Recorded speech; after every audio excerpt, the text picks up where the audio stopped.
Hello everyone, welcome to the class. In the last class, I have completed the using Balmer formula, writing the empirical formula for all the spectral series and longest wavelength and series limit. That those two concepts I have completed. Today we are going to study about the some new concepts are here. They are first one, ground state.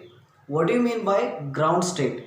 When the electron present in its innermost orbit, then the electron is said to be in a ground state. Correct?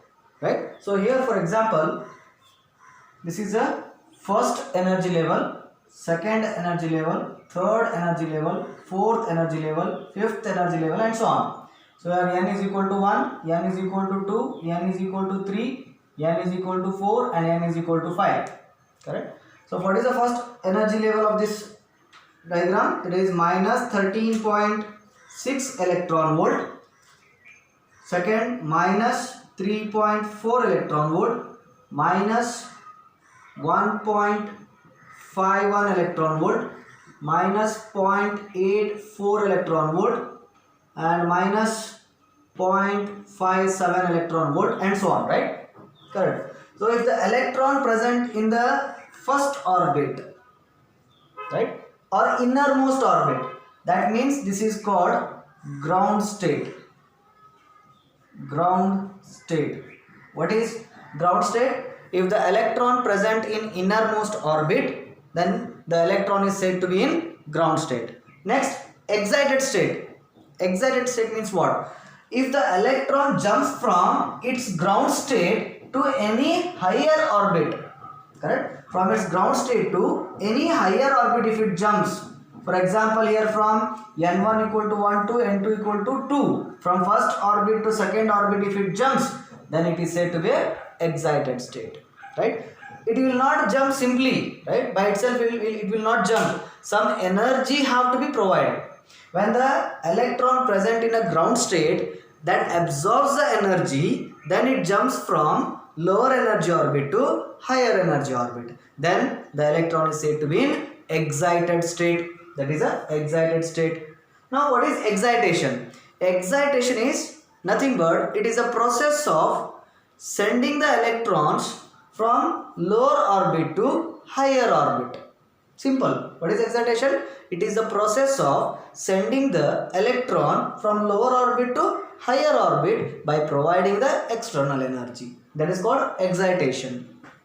Similarly, excitation energy, nothing but some amount of energy required to send the electron from its lower energy orbit to higher energy orbit. That energy required is called excitation energy. Now excitation potential. It is the amount of electric potential is required to accelerate the electron from its ground state to higher orbit state. Correct? If you want to accelerate the electron from first orbit to second orbit, how much excitation potential you have to apply? Right? We have to calculate that. That excitation potential is given by, in general, potential formula is V is equal to W by Q. What is this V is equal to W by Q? Here V is nothing but a potential difference. W is nothing but a work done. Work done on whom? On electron. Electron is a charge. Hence I am writing work done on a charge to send it from lower energy orbit to higher energy orbit. Here I am considering from ground state to first orbit.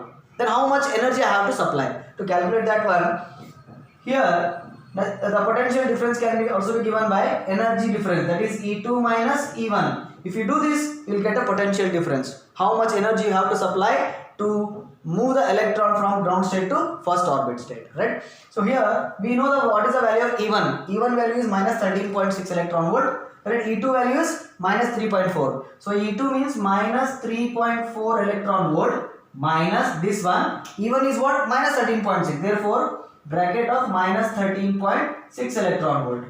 Nothing but, so here minus 3.4 electron volt minus into minus plus 13.6 electron volt. Therefore the net energy required to send the electron from ground state to first orbit, that is plus 10.2 electron volt. When you provide such amount of an energy to electron which is there present in a ground state, then it will jump into the second orbit. Correct? Nothing but the difference between these two energy level is how much?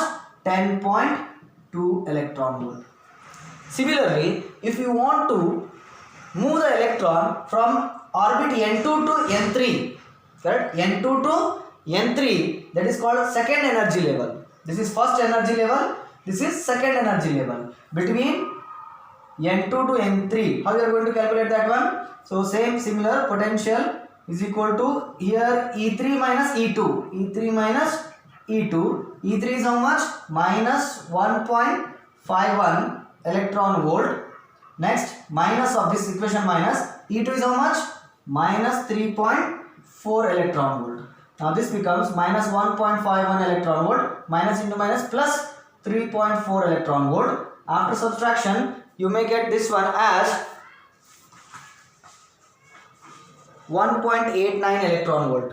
1.89 electron volt. If you supply plus 1.89 electron volt, then the electron jump from second orbit to third orbit.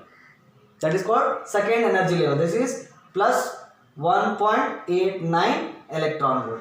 Here also it is plus, right?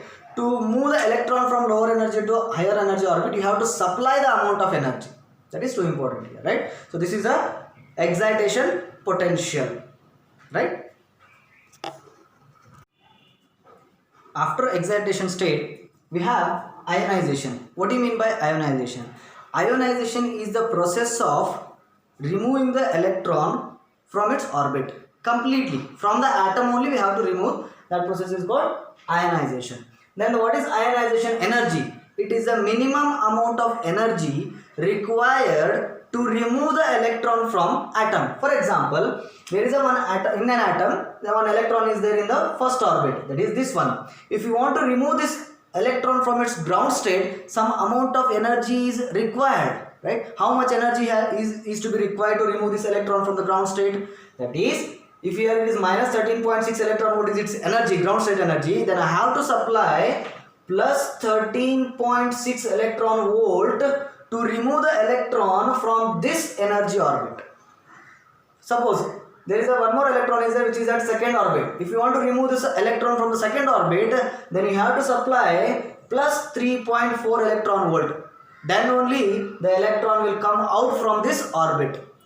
Correct? So for example, take one more example. If the electron present in the third orbit and you want to remove that electron, then how much energy you have to supply? You have to supply here minus 1.51 electron volt is the third orbit energy. You have to supply plus 1.51 electron volt. Then only the atom will come out from the not atom. One of the electron will come out from the atom. Correct? So this is called ionization energy. So minimum amount of energy required to remove the electron from its orbit, that is called ionization energy.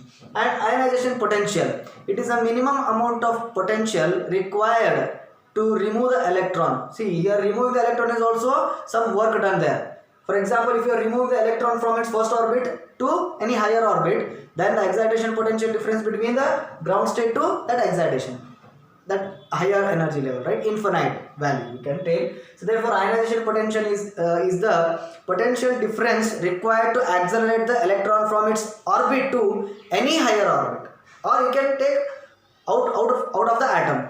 That is called the ionization potential. Here, to remove the electron from the ground state, we need plus 13.6 electron volt, right? Yes, next, the advantages or merits of Bohr's atomic model or Bohr's theory. The first one is, this is theory predicts the size of an atom. Using Bohr's theory, we can predict the size of an atom, which is approximately 10 to the power of minus 10 meter. This is the size of an atom. Next, this theory explains the stability of an atom, right?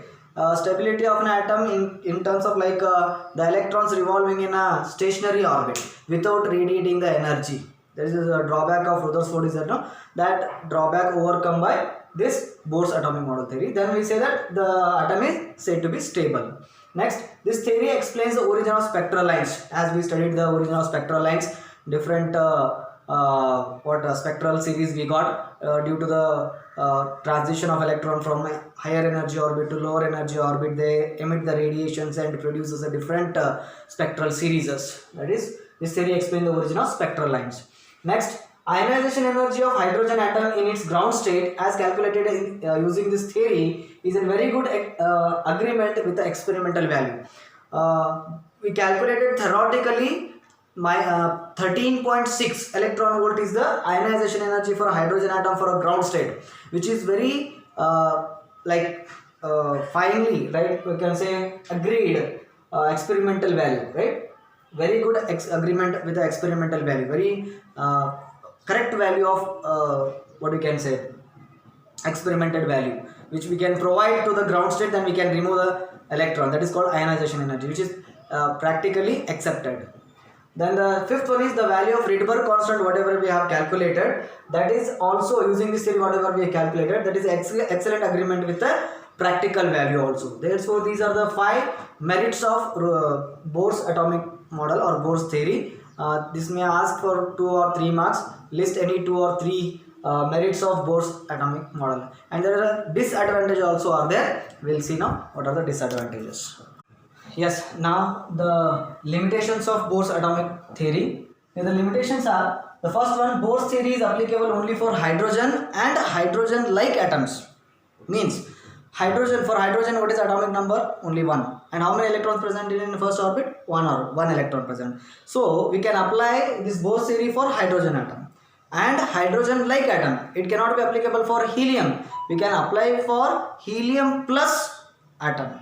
We cannot apply for lithium, but we can apply for lithium plus 2 ion. We can apply this one. So that's why it can be applicable only for hydrogen atom or hydrogen-like atom. It can be applicable for hydrogen, helium plus, right, or lithium plus 2.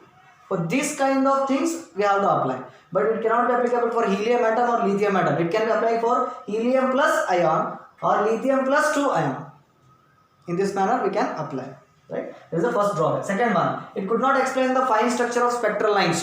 Fine structure means here, why the when the electron jumps from any higher energy orbit to lower energy orbit, the only one kind of series lines, or all the lines will not come to the ground state or first orbit only.